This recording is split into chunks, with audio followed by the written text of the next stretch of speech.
Alhamdulillah, nahmaduhu ta'ala wa nasta'inuhu wa nastaghfiruh. A'udzu billahi min syururi anfusina wa min sayyiati a'malina.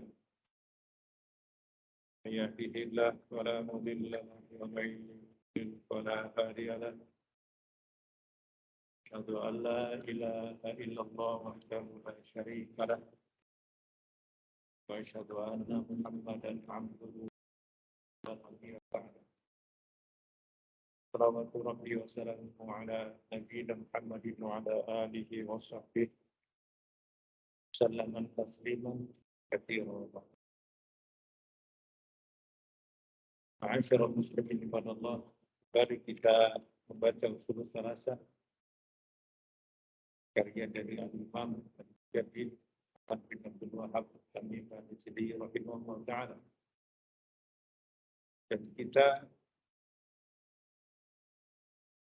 pada pertemuan yang terakhir membaca tentang anwa'ul ibadah dari jenis-jenis ibadah, yaitu al-khauf wal raja. Dan telah kita selesaikan penjelasan dari ar-raja wa dalil dan dengan dalil-dalil. Itu tatkala seseorang mengharapkan untuk berjumpa dengan Allah Subhanahu wa Ta'ala, dan telah kita maknai roja adalah sebuah harapan yang pada diri seorang muslim tidak mungkin terlepas dari salah satunya, antara khauf dan roja. Mesti ada pada keduanya. Bagaimana diibaratkan pada pertemuan yang lalu, seperti buah sayap yang menjadi penyeimbang atas diri seseorang ketika dia beribadah, ketika dia menjalani kehidupan. Tekankan takut saja, maka konsekuensinya akan jadi seorang yang paranoid, khawarij, karena mendahulukan rasa takut. Dan ini tidak boleh terjadi. Demikian juga dengan roja, berharap saja, sehingga menafikan rasa takutnya kepada Allah Subhanahu wa Ta'ala yang akan mengantarkannya sebagai seorang murji'ah. Ma'asyiral muslimin ibadallah, pembahasan tentang khauf dan roja dalam sekian pertemuan sudah saya jelaskan, dan intinya adalah dalam hal kita mentauhidkan Allah Subhanahu wa Ta'ala harus memiliki sifat, yakni rasa bahwa kita berharap kepadanya, mengharapkan ibadah kita diterima oleh Allah Subhanahu wa Ta'ala, mengharapkan kita mendapatkan rahmatnya, dapatkan pertolongannya, sehingga seseorang yang mengamalkan keyakinan seperti ini akan timbul rasa optimisme dalam kehidupan, karena ada harapan-harapan seperti itu. Namun kembali saya ingatkan, harus dibarengi juga dengan rasa khauf, rasa takut. Mengharapkan ibadahnya diterima, tapi juga merasa takut bahwa dia akan tertolak dengan ibadah. Maka seseorang yang hanya roja saja, berharap terus, optimis, maka pada dirinya akan ada overconfident, percaya diri yang berlebihan. Tidak mungkin Allah tidak pasti akan menerima kita. Hal banyak ayat-ayat Al-Quran atau hadis dari Nabi kita Muhammad SAW yang mengingatkan bahwa tidak setiap ibadah itu pasti diterima. Ya, tidak setiap ibadah pasti diterima. Nah, sehingga Rasulullah SAW sendiri mengingatkan, Innallaha thayyibun la yuqbalu illa thayyiba. Allah maha baik, maha bersih, tidak diterima kecuali yang baik-baik. Kecuali yang baik-baik. Allah pun menjelaskan dalam perkara makanan, kulu min thayyibati ma razaqnakum. Makanlah dari apa yang perkara-perkara baik yang telah dijadikan rezeki buat kalian. Ini perintah dari Allah Subhanahu wa taala, perintah kepada kaum mukminin, kepada para nabinya agar makan yang baik-baik. Tujuannya apa?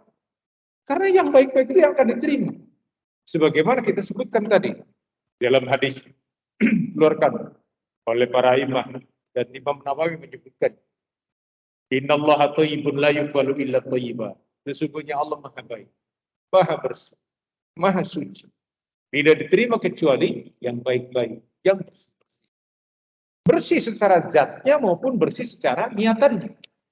Nah, inilah yang nanti akan dimaksudkan oleh Syekh Fauzan rahimahullah taala kalau beliau mengomentari ayat yang diletakkan oleh Al-Imam Al-Mujaddid rahimahullah taala tatkala beliau menjadikan ayat ini sebagai hujjah, sebagai dalil.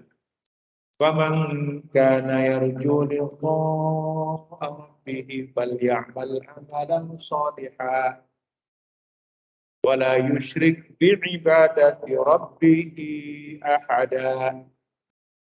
Faman kana yarju, maka barang siapa yang roja, maksudnya apa? Barang siapa yang berharap liqa'a rabbih, berjumpa dengan Rabb. Harapan untuk bertemu dengan Allah adalah harapan semua orang-orang yang beriman. Harapan para ahli ibadah. Harapan orang-orang yang merindukan kehidupan yang sebenar-benar di alam yang akan kekal manusia di dalamnya. Maka mereka mengharapkan berjumpa dengan Allah Subhanahu wa taala. Oleh karena itulah Allah menyatakan, barang siapa yang mengharapkan perjumpaan dengan Rabbnya, maka syaratnya adalah falyamal amalan salihah.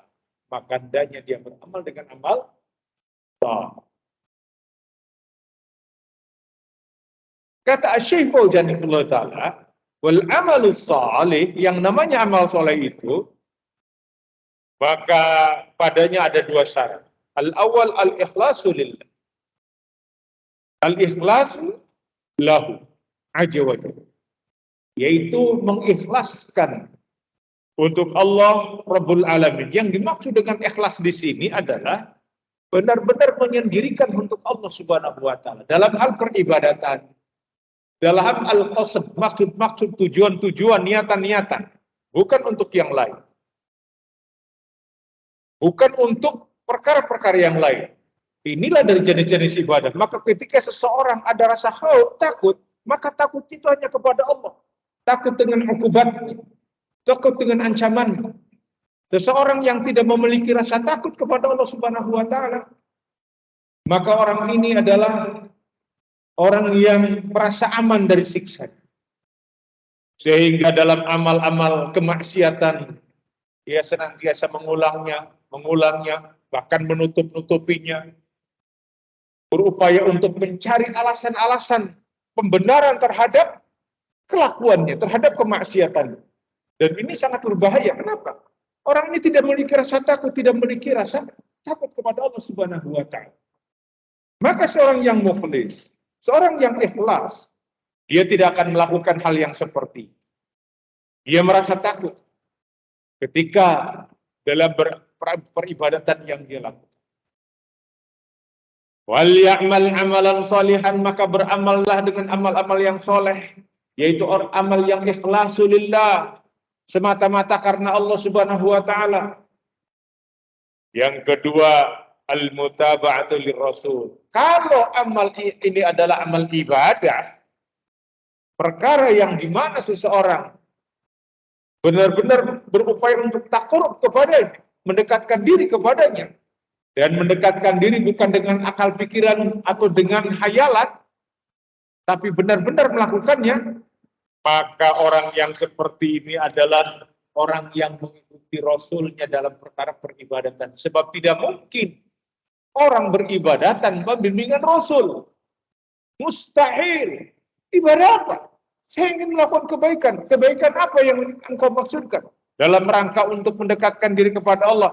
Maka Rasul telah memberikan contoh dan teladan. Laqad kana lakum fi Rasulillahi uswatun hasanah. Sungguh, pada diri Rasul itu ada teladan, contoh. Contoh, ada ikutan. Tidak mungkin manusia merekayasa dalam perkara keibadatannya sesuai dengan kemauannya, sesuai dengan perasaannya. Menurut saya enaknya ibadah itu seperti menurutnya. Bagaimana kalau menurut orang lain? Maka orang lain pun akan berpikiran yang sama. Menurut pengamatan saya atau menurut pengalaman, ini semuanya adalah hal-hal yang tidak boleh dilakukan karena Allah telah menurunkan agama ini dengan sempurna. Al-yawma akmaltu lakum dinakum wa atmamtu alaikum ni'mati wa raditu lakum Islam. Pada hari ini telah disempurnakan agama. Agama kita adalah agama yang sempurna. Tidak butuh pengurangan dan tidak butuh penambahan. Oleh karena itu dalam perkara ibadah, maka hendaknya mengikuti bimbingan Rasul. Jangan kemudian kita mencari-cari alasan yang lain. Helah, ini zaman Nabi tidak ada kendaraan yang ada onta. Tidak ada HP. Tidak ada alat-alat elektronik. Itu bukan sesuatu yang dikatakan yang harus kita ikuti dalam perkara duniawi. Perkaranya perkara dalam perkara agama. Perkara agama yang orang menganggap ini agama. Orang bersemangat di sana, orang ingin mendapatkan pahala, ingin mendapatkan ajar, ingin mendapatkan balasan, ingin lebih dekat kepada Allah, yang seseorang dengan amalan dia akan semakin menambah keimanannya. Ya. Inilah ma'asyiral muslimin ibadallah yang dimaksud dengan pengikutan kita kepada Rasul. Wal amal la yakunu salihan illa idza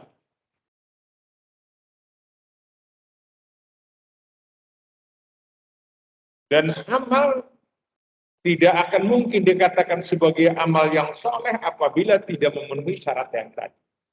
Demikianlah ma'asyiral muslimin ibadallah.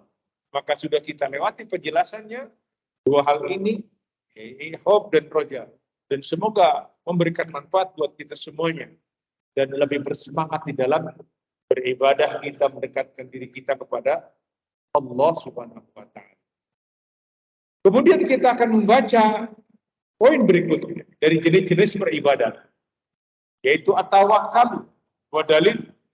At-tawakkul, bertawakal dan dalil-dalil. Wa dalil tawakal, dalil tawakal. Sebagian disebutkan dalam Al-Quran, Allah menyebutkannya. Tatkala Allah berfirman,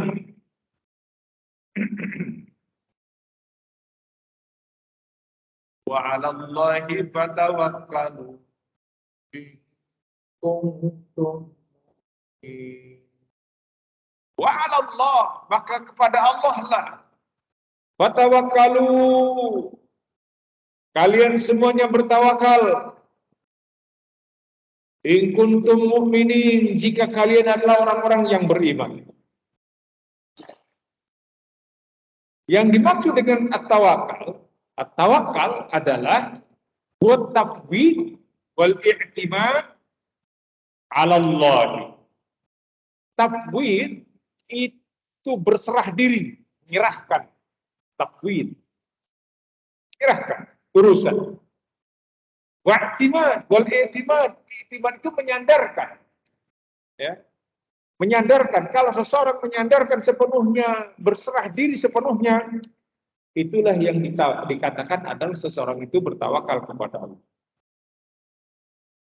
tafwidul umur ilaihi aja wajah. Menyerahkan semua urusan kepada Allah Subhanahu wa taala. Ada huwa tawakal. Demikian kata Syekh Mujahid. Inilah yang dikatakan tawakal. Wa huwa min a'zami anwa'il ibadah. Dan ini adalah sebesar-besarnya dari jenis peribadatan. Sejenis-jenis peribadatan.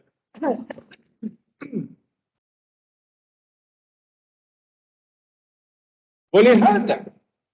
Oleh karena itulah Allah Subhanahu wa taala menyebutkan wa 'alallahi fatawakkalu in kuntum mu'minin. Dan kepada Allah lah maka bertawakal kalian semuanya jika kalian adalah orang-orang yang beriman. Qadamul jar wal majrur. Didahulukan jar wal majrur. Alal amil. Ya, dari amil. Kalimatnya wa 'alallahi fatawakkalu. Padahal bisa. Wa tawakkalu 'alallah. Bisa. Ambil dulu, amal dulu, kemudian yang disebut kepada yang di jar di majrur. Tapi ini Allah tetap letakkan jar dan majrur. Allah kepada Allah lah. Apa maksudnya? Maksudnya adalah liufidul hasr, untuk lebih mengkhususkan, lebih membatasi. Mananya adalah wa 'alallahi fatawakkalu ay alaihi la 'ala ghair. Yaitu hanya kepadanya dan tidak kepada selainnya. Itu yang dimaukan dari ayat ini. Bertawakal itu hanya kepadanya, bukan kepada selainnya. Bukan kepada benda-benda mati, bukan kepada siapapun. Apalagi kepada orang-orang yang telah meninggal, maka bukan kepada yang bertawakal. Tsumma qala in kuntum mu'minin wa ja'ala min syartil imani tawakkal 'ala Allah. Maka dijadikan syarat dari iman itu adalah tawakal kepada Allah. Wa dalla anna man lam yatawakkal 'ala Allah falaysa bimumin. Dan ini menjadi dalil atas orang-orang yang siapapun yakni alaman lam yatawakal, yang orang yang tidak bertawakal kepada Allah, alaysa bimumin, maka dia bukan orang yang beriman. Ini menjadi begitu. Sehingga ma'asyiral muslimin ibadallah, hendaknya dipahami oleh kita semuanya bahwa orang-orang yang beriman adalah orang-orang yang bertawakal. Mereka yang tidak bertawakal kepada Allah dikatakan bukan orang-orang yang beriman. Karena Allah menyebutnya dalam ayat ini. Wa 'alallahi fatawakkalu. Maka kepada Allah lah kalian bertawakal jika kalian orang-orang yang beriman. Jika orang tidak beriman, mereka tidak bertawakal kepada siapa tawakalnya? Mungkin kepada benda-benda mati, kepada orang-orang yang telah meninggal, kepada sesuatu yang tidak akan memberikan manfaat dan madarat, kepada sesuatu yang tidak akan bisa memberikan apapun kepada dirinya. Justru orang ini bertawakal kepada benda-benda, ya, kepada yakni sesuatu yang tidak bisa memberikan manfaat dan tidak bisa memberikan. Jangankan untuk membela orang lain, membela dirinya saja tidak bisa. Atas bagaimana dia akan disandarkan? Bagaimana mungkin seorang muslim menyandarkan diri kepada hal-hal yang seperti itu? Itulah. Oleh karena itu, ma'asyiral muslimin ibadallah, perlunya untuk belajar tentang iman. Perlunya belajar tentang tauhidullah. Perlunya kita semuanya, kaum laki-lakinya, yang di rumah, keluarganya, anak-anaknya, ditanamkan sifat bertawakal seperti ini, agar mereka tahu kepada siapa mereka bertawakal. Jangan sampai mereka bertawakal kepada selain Allah Subhanahu wa taala. Demikianlah. Wa tawakkal ibadatu ma'udhin. Oleh karena itu, Bertawakal itu merupakan ibadah yang azim. Wal mu'min daiman yatawakkal 'ala Allah. Maka seorang mukmin akan terus-menerus bertawakal kepada Allah Subhanahu wa taala wa ya'tamidu 'ala Allah, dan dia menyadarkan dirinya kepada Allah Subhanahu wa taala. Wallahu min asma'il wakil. Dan Allah min asma'ihi wakil. Dari nama-namanya itu adalah yakni sebagai al-wakil. Nah, al-wakil. Al-mawkul ilaihi umur ibadihi. Maka semuanya bertawakal kepadanya dari berbagai urusan dari hamba-hambanya. Wa tawakkal la yakunu illa 'ala Allah. Oleh karena itulah bertawakal tidaklah akan terjadi melainkan hanya kepada Allah Subhanahu wa taala. Wala yajuju an yaqul tawakkaltu 'ala fulan. Maka tidak boleh seseorang mengatakan saya bertawakal kepada fulan. Di ana tawakal ibadah.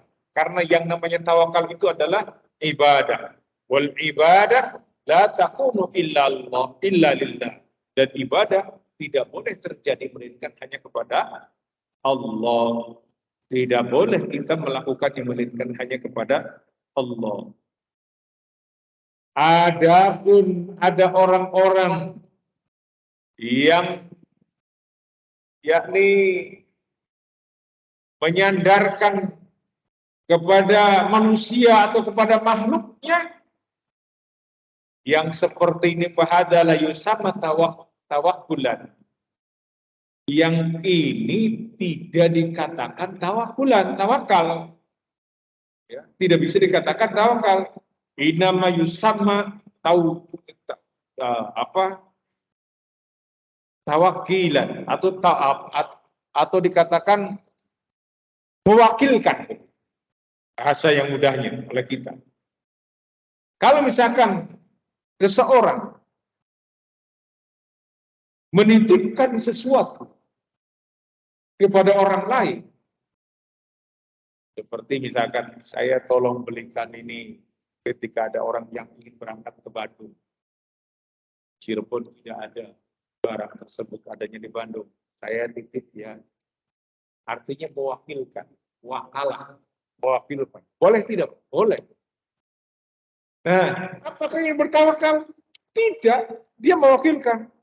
Maka setelah dia serahkan uangnya, dititipkan akadnya untuk diwakilkan membeli barang tersebut, baru dia bertawakal. Dalam perkara apa? Menyerahkan urusannya kepada Allah Subhanahu wa taala. Dapat barangnya, alhamdulillah. Tidak dapat barangnya, tidak ada uangnya, selesai. Uangnya hilang misalkan. Barangnya tidak dapat, bagaimana? Sudah, qadarullah ma syafaat. Tapi dia sudah berupaya. Oleh karena itu yang dimaksud dengan tawakal, ya, adalah mewakilkan kepada Allah. Adapun kepada manusia, mewakilkan. Tawakal menyandarkan diri kepada Allah Subhanahu wa taala. Itu yang dimaksud dengan tawakal. Bisa dibedakan. Adapun kepada manusia, ya, saya bertawakal kepada Anda, boleh. Hanya bolehnya mewakilkan. Ya, mewakilkan. Wal wakalah ma'rufah annaka tawakkal. Ahadan yubdolaka hajat. Adapun muwakalah, mewakilkan, dikenal dalam perkara ini, kita ketahui bahwa sesungguhnya engkau mewakilkan kepada seseorang untuk memenuhi hajatmu. Itu tadi, tolong belikan ini, tolong saya nitip ini. Atau dalam bisnis sekarang yang ada sekarang ini, ya kan? Bisnis online, barangnya kita pesan, dibayar. Itu namanya mewakilkan. Kita tawakal kepada dia? Bukan. Tawakalnya kepada siapa? Kepada Allah Subhanahu wa Ta'ala. Itu yang bedakan. Itu yang kita bedakan. Waqad waqalan nabiyyu.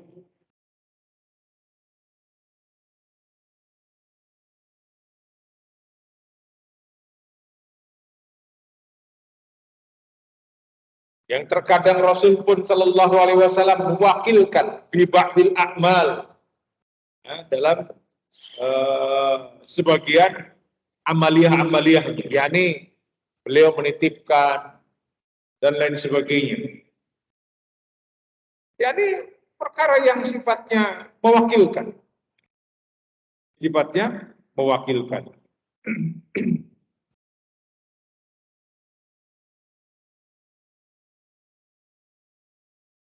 Oleh karena itu kata Syekh, wa ma'ahada anta tawakkal. Engkau mewakilkan. Wala tatawakal alaihi. Dan tidak bertawakal kepadanya. Yang namanya bertawakal itu hanya kepada Allah, sedangkan kepada orang tersebut kita hanya mewakilkan. Oleh karena itulah ma'asyirul muslimin ibadallah, wa min sifatil mu'minin, di antara sifat orang-orang yang beriman adalah ma dzakarallahu ta'ala biqaulihi, dengan apa yang Allah sebutkan dari firman-Nya. Innamal mu'minuna alladzina idza dzukirallahu wajilat qulubuhum wa idza tuliyat 'alaihim ayat zadatuhum imana wa 'ala rabbihim yatawakkalun. Terdapat dalam surat Al-Anfal. Allah menyebutkan ciri dari orang-orang yang beriman, sifat dari orang-orang yang beriman. Innamal mu'minuna alladzina idza dzukirallah. Sesungguhnya orang-orang yang beriman itu adalah alladzina idza dzukirallah. Apabila disebutkan nama Allah, wajilat qulubuhum, tergetar hatinya. Wa idza tuliyat 'alaihim ayatuhu zadatuhum imana. Dan apabila dibacakan ayat-ayat Allah kepada mereka, zadatuhum imana, akan bertambah iman. Wa 'ala rabbihim yatawakkalun. Dan hanya kepada Rabb-nya mereka bertawakal. Hadhihi min sifatil mu'minin. Ini adalah sifat dari orang-orang yang beriman, yaitu idza dzukirallah, jika disebutkan asma Allah, wajilat qulubuhum, tergetar hati. Ya. Beda kalau manusia. Ketika disebutkan nama pejabat, wah, mau datang, wah, langsung tergopoh-gopoh. Tapi kalau orang-orang yang beriman ketika dikumandangkan suara azan, sudah kepikiran, sholat. Kalau dia sedang dalam perjalanan, kemana ini berhenti? Kalau sedang naik kendaraan, mana ini? Masjid mana yang saya tuju? Ini sudah waktunya. Begitulah. Dia tergetar. Ya, apalagi sekarang di gadget kita masing-masing sudah ada notifikasi datang waktu azan. Yang perlu ditandai, jangan sampai HP-nya itu, suara azannya itu dijadikan ringtone atau memang dibunyikan. Takutnya lupa, kita sedang di kamar mandi, sedang di toilet, datang waktu sholat, kemudian dikumandangkan, secara otomatis. Aduh. Makanya harus diingatkan, tidak boleh kayak gitu. Ya, bukan dengan alasan ini kan syiar. Ya, untuk mengingatkan notifnya dalam bentuk yang lain saja. Muncul notif yang muncul waktu sholat sudah tiba sekarang, atau kan bisa kayak gitu. Tidak harus dengan dikumandangkan suara azan, diingatkan juga. Demikian juga dengan ringtone. Bacaan Al-Quranul Karim diupayakan untuk tidak dijadikan bacaan Al-Quran itu ringtone. Dia khawatirkan tadi, ketika kita sedang di kamar mandi, yang namanya orang dalam perjalanan, ya kan? Atau sedang di masjid, masuk ke masjid, kemudian keluar pengen ke kamar mandi, ke toilet, tiba-tiba HP kita ada yang manggil bunyi, kemudian suaranya azan. Ini apa suaranya bacaan Al-Quran ini pun tidak bagus. Jadi ya bunyi biasa sajalah, bunyi biasa saja. Kecuali mereka yang sering ingat waktu sholat atau waktu di silent dan lain sebagainya. Jadi kan tidak semuanya orang punya ingatan seperti itu. Nah, tidak punya ingatan seperti itu. Terkadang sering lupa. Jadi diingat. Wa idza tuliyat alaihim ayatuhu zadatuhum imana. Apabila dibacakan ayat-ayat Allah, ya, diperdengarkan ayat-ayat Allah, zadatuhum imana, akan bertambah imannya. Inilah ma'asyarul muslimin ibadallah yang kadang sering dilupakan oleh kita kaum muslimin, di mana ayat-ayat Al-Quran hendaknya menambah iman kita ketika kita dibacakan. Jangan justru dengan ayat-ayat Al-Quran kita mendurhakai. Bisanya sampai mendurhakainya karena ada orang-orang yang paham tentang ayat-ayat Al-Quran tapi untuk kepentingan-kepentingan tertentu. Untuk hal-hal yang sifatnya keuntungan semata. Keuntungan dunia. Atau ayat-ayat Al-Quran itu dia membuat dirinya bergeming. Tetap dengan kemaksiatannya. Bayangkan seseorang yang begitu intens membaca Al-Quran, kadang-kala mengajarkan Al-Quran, memberikan bimbingan manusia kepada Al-Quran, tapi dianya terjatuh kepada kemaksiatan. Di mana Al-Quran sangat mengecamnya. Di mana Al-Quran mencela. Maka Al-Quran menjadi hujatullah atau hujatun alaih. Bayangkan. Al-Quran akan menjadi pisau bedah buat kita. Menetel-netel kita disebutkan karena amalan-amalan kita tidak bersesuaian dengan apa yang dibacakan Al-Quranul Karim yang terdapat di dalam Al-Quranul Karim. Maka kepada orang-orang yang seperti ini, na'udzubillah, kita memohon kepada Allah Subhanahu wa taala agar kita diberikan taufik. Ditundukkan hati-hati kita. Ditundukkan agar kita mau menerima Al-Quran dan kemudian kita berjalan di atas Al-Quran. Sebab banyak orang-orang yang justru menjadikan hawa nafsunya dijadikan alasan untuk melakukan amal-amal jelek dengan Al-Quranul Karim. Ditutup-tutupi dengan Al-Quran. Seakan-akan kehidupannya adalah kehidupan yang sesuai dengan Al-Quran. Padahal na'udzubillah, akhlaknya, perilakunya diametral dengan Al-Quran. Tidak ada yang sesuai dengan Al-Quran.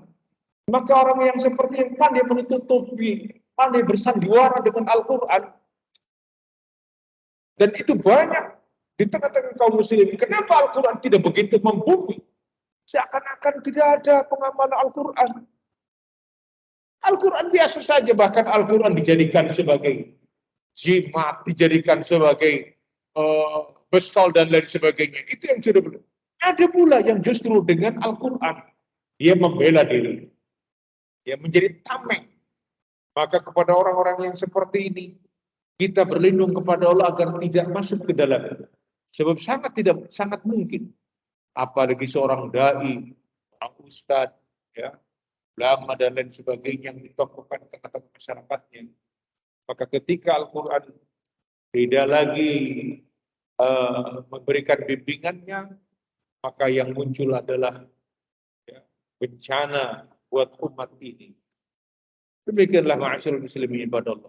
Maka bacaan Al-Quran hendaknya membuat kita takut dan semakin kita beriman kepada Allah, karena Allah menyatakan buat mereka-mereka yang benar membacanya, dan iman tambah iman.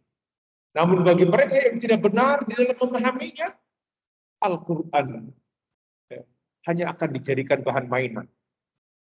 Ta'udzubillah. Al-Quran hanya dijadikan bahan main, bahkan dijadikan sandaran untuk membenarkan sikapnya berbuat maksiat. Dia durhaka kepada Allah Subhanahu wa Ta'ala. Diperintahkan jangan memakan riba, tapi dengan berbagai cara diupayakan. Ya, dijadikan alasan dan lain sebagainya. Agar tidak mendekati zina, wala taqrabuz zina, justru dilakukan dengan berbagai cara agar dia bisa mengamalkannya. Naudzubillah.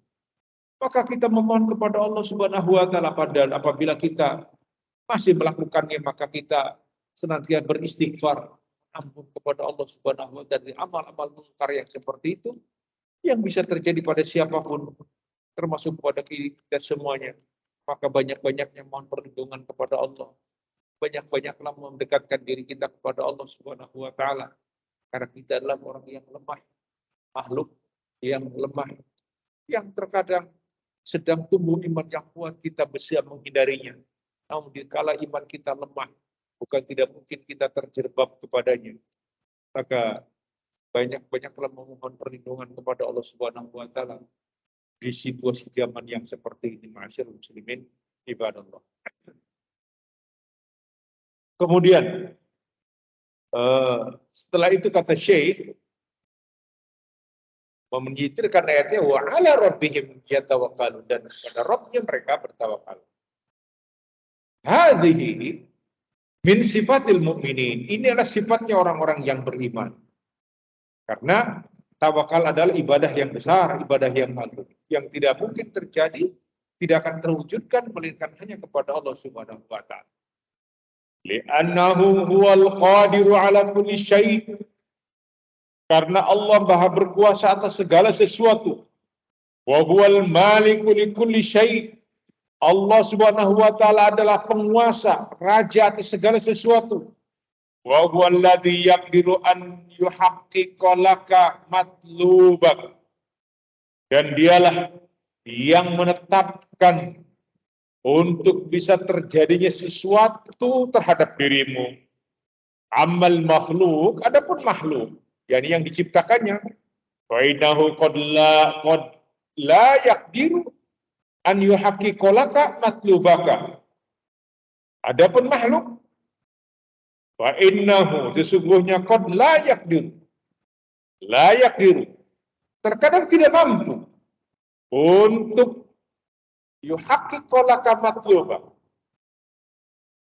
yakni mewujudkan apa yang terjadi pada dirimu.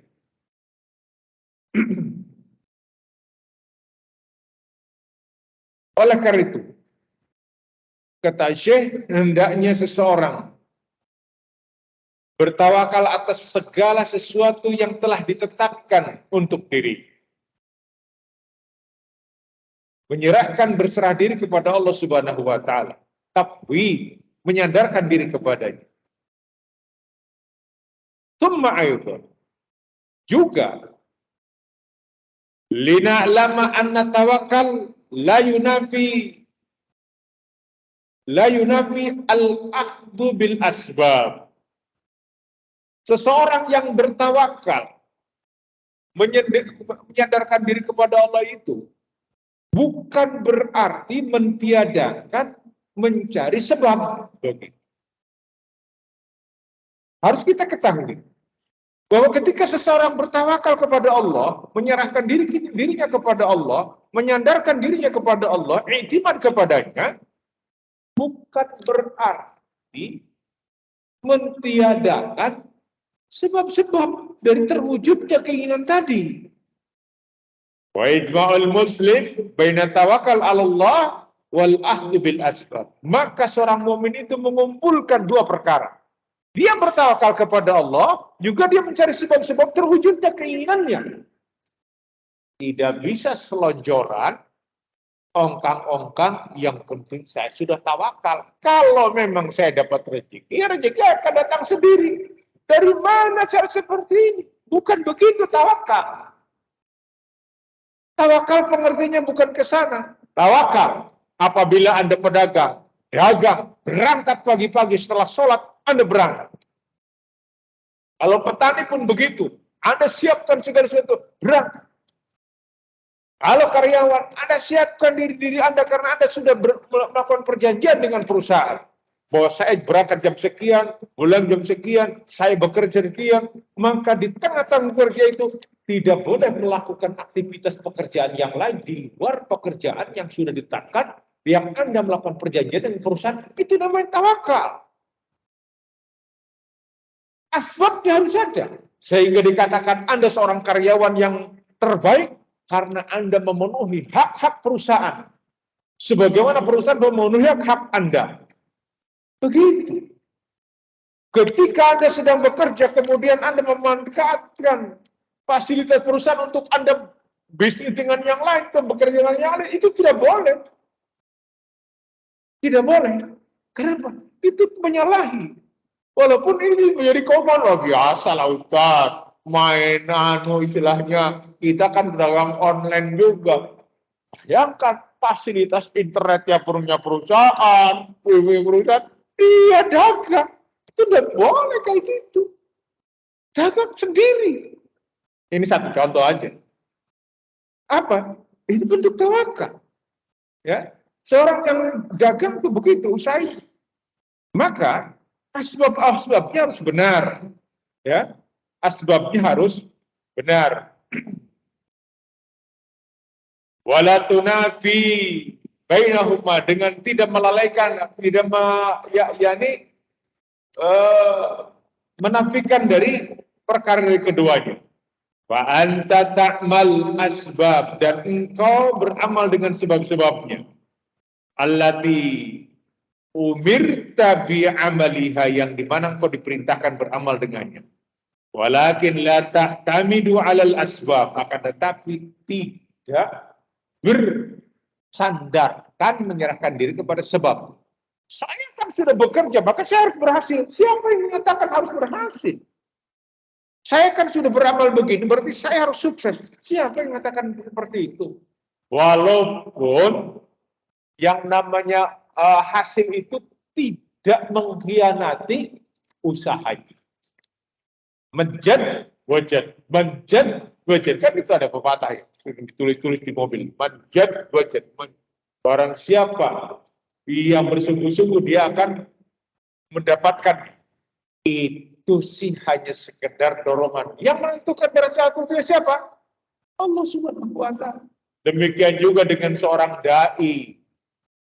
Dai itu harus menyampaikan dengan sungguh-sungguh. Ini yang harus disampaikan, yang disampaikannya Alkitab, yang disampaikannya Sunnah, yang disampaikannya dari apa-apa yang telah Allah turunkan, yang terdapat dalam Al-Quranul Karim dan dari hadis-hadis yang disampaikan oleh Nabi-Nya alaihissalam. Sekuat tenaga datang sesuai dengan apa yang ditetapkan dan sebagainya.